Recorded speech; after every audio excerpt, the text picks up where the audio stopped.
is an industrial giant on the move, a center of world interest, and a leader in technology. Japan's output of great products for world markets requires a huge intake of raw materials, including iron ore and coal from many parts of the world. The tempo of Japanese industry is echoed in new development thousands of miles away. One of these developments is a giant coal field in far distant Australia.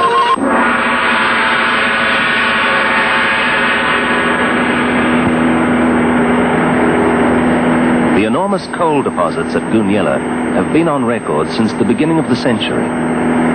Although for generations they stayed buried beneath the paddocks of big cattle properties like Broadmeadow and its neighbors. Distance and isolation are still a challenge here in one of the growth areas of Australia. North Queensland is beautiful, famous for rich cattle and sugar lands, for the fishing grounds off the Great Barrier Reef, and a growing tourist industry. Goonyella is adding a new dimension in growth and opportunity with big thinking, big investment, big equipment.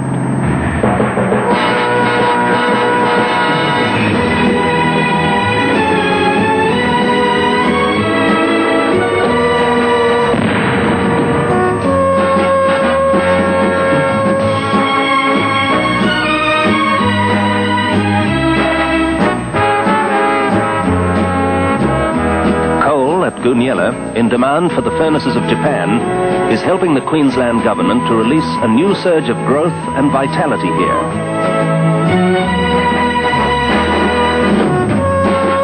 And the first, most essential step in the new development is a modern railway to haul the huge loads of coal quickly, economically, and reliably to the coast for shipment abroad. The original planning of the line started in November 1968, with preliminary investigations and design and the preparation of contracts. Construction began in September 1969.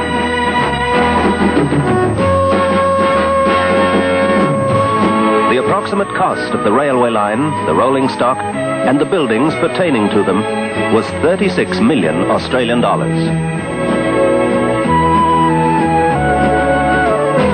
With the Illinois Central Railroad in the U.S.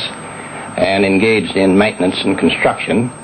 I've had a number of jobs similar to this one, but none of this magnitude prior to this. How many men would you have had working on the project overall?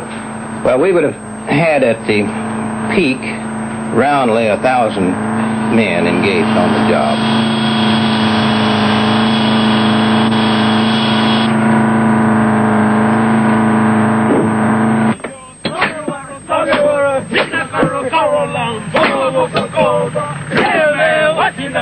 Jimmy, you've been working the railroads a lot in Australia. That's right. Whereabouts? Mount Isa, Western Australia, Hammersley, and Mount Hume. How many years have you been doing this in Australia? 12 years. And what do you do it for? Do it for the money and the like of the jobs. And what do you do with the money? I save it all up for a big vacation up when the contract's finished. Where do you go for vacation? Go home to Thursday Island.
Winston, this particular place we're at the moment, this valley, where does the railway go through?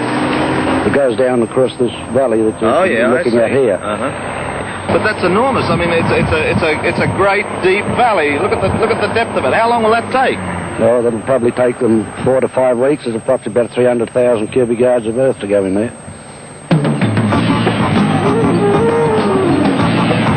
The earth-moving cycle is a vital factor in planning, costing, and constructing a modern railway.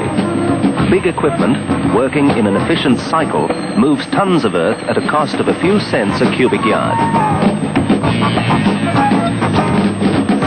Hey, how you going? What's your name?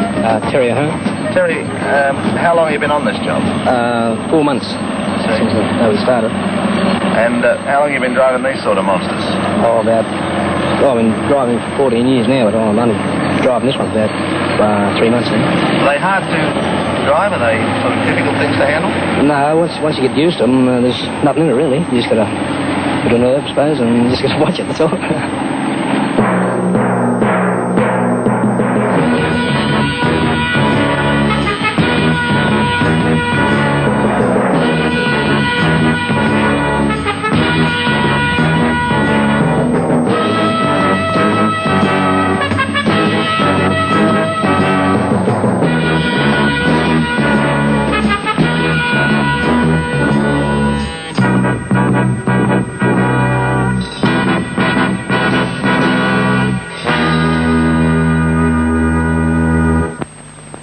All details of the work were closely watched by this Policy Advisory Committee on the Goonyella and Peak Downs Railway project. Headed by the Queensland Minister for Transport, the Honourable W.E. Knox, the committee included the Commissioner for Railways, the Coordinator General of Public Works, the Chief Engineer, and the Secretary of the Queensland Railways, and the Project Manager for the Consulting Engineers. Equipment for the line was made ready in Queensland factories.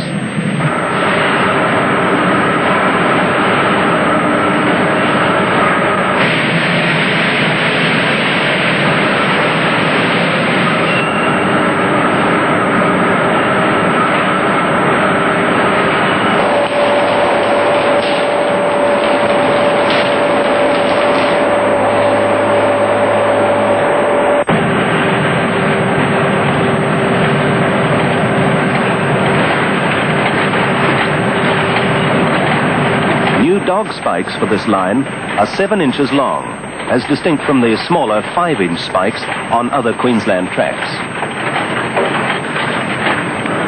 The Transport Minister, Mr. Knox, made a first-hand inspection of the rails, 360 feet in length, welded in Brisbane, and then carried the 585 miles north.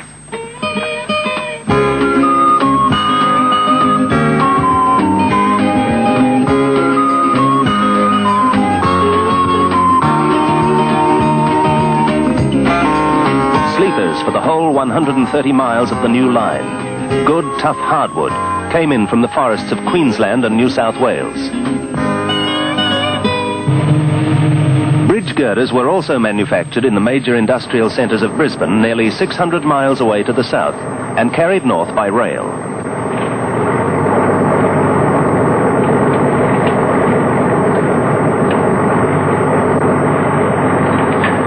It was up to the planners and the skilled men on the spot to finish the job and hoist them into position.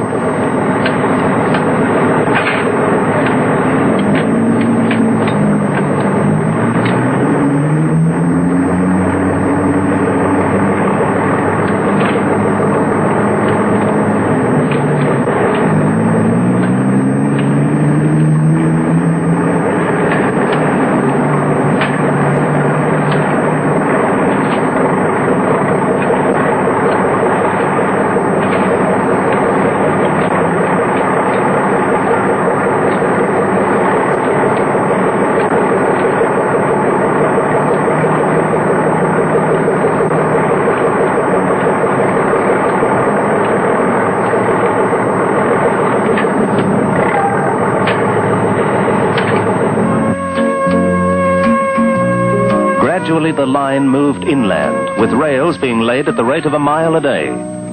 Men and machines combine to achieve speed and accuracy.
Wet on Friday, May the 28th, 1971, when a special train carried the Minister for Transport, the Commissioner for Railways, and representatives of Australian press, radio and television over the new line for a very special ceremony.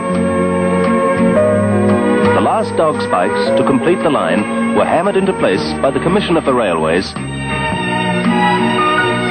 and the Minister for Transport.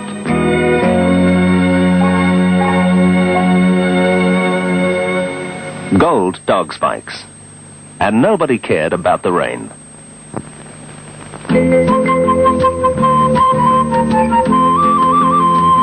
Other Queensland factories were assembling components for the big diesel locomotives. And specially designed gondola aluminium wagons, which would carry the coal.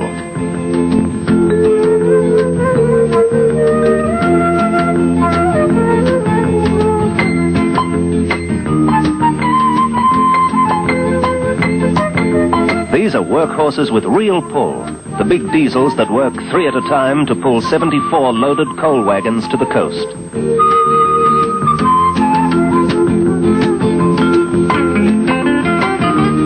Hay Point, a secluded little beach south of Mackay, was the site selected for a giant modern coal storage and loading facility. As the railway line stretched inland, a modern conveyor system was gradually extending out to deep water. Berthing facilities here take modern coal bulk carriers of up to 100,000 tons. Big ships that take the deep passages east through the Great Barrier Reef and so north to Japan. Covered conveyor belts prevent wastage and pollution as the coal is carried from shore to ship.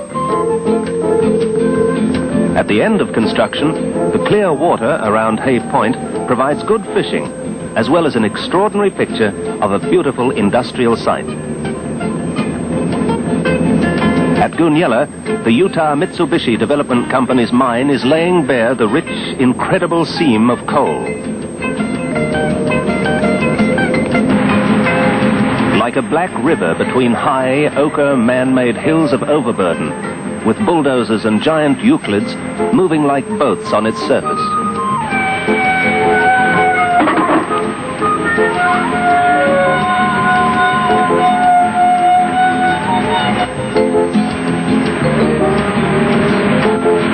Deep under the seam, through thick strata of the Bowen Basin, another deep seam of coal is waiting possible development in the years ahead.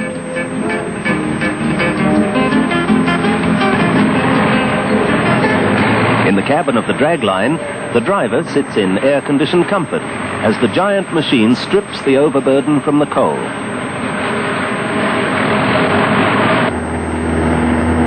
Carried by truck to the railhead, the coal is washed before storage.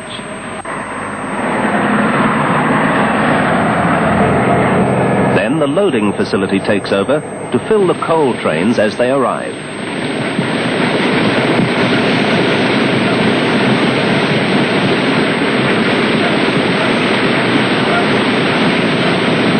Work goes on around the clock at Goonyella. Only a few miles away, staff and their families are making a new life in a new and modern settlement. Moranbah, a new and vigorous town for the state of Queensland, is one of the first rewards of the new mining development. with other new settlements at Copperbella and Gillallan already taking shape.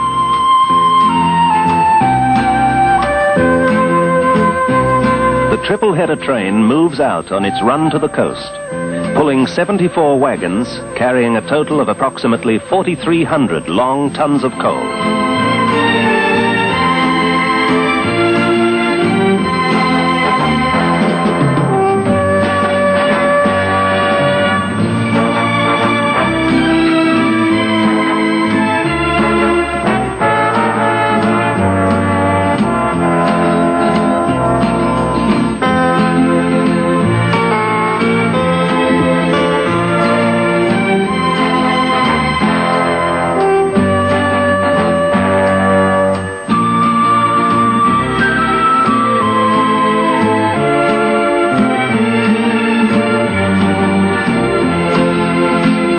The total weight of the wagons and their load is nearly 5,200 long tons, and each train is nearly 3/4 of a mile in length.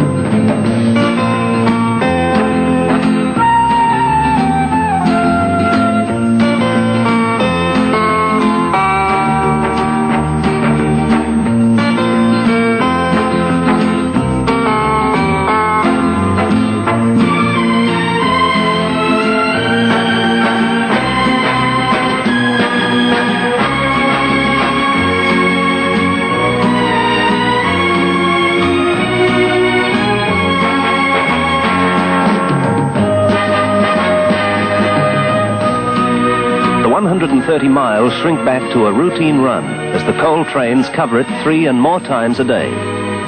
Well planned and efficiently powered, the big coal lift starts to look easy, as if the big river of coal at Goonyella had overflowed and was sending a long black trickle snaking away to the coast.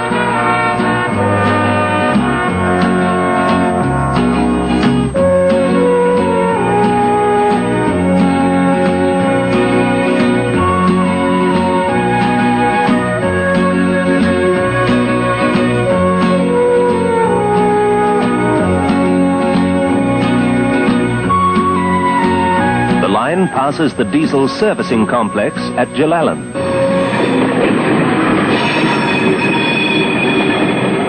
Now the coal reaches Hay Point.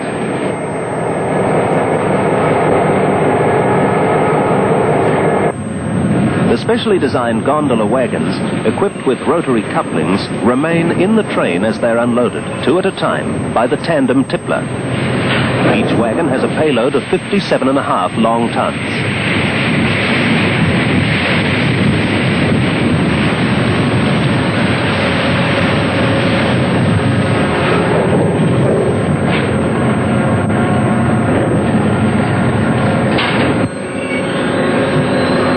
The indexer arm of the tippler moves the whole train through the unloading area. At Hay Point, the 74 wagons are unloaded by a fully automatic process in only 2 hours.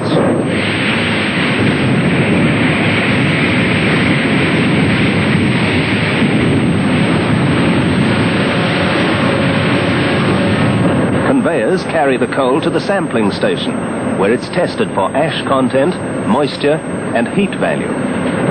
And then on to the coal stockpile, designed for 800,000 tons.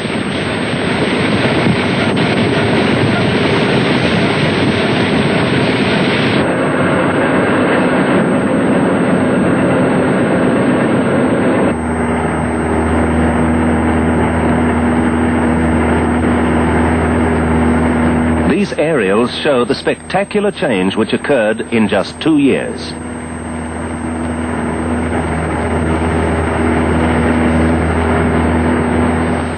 Out on the track, another loaded coal train is running down to the coast.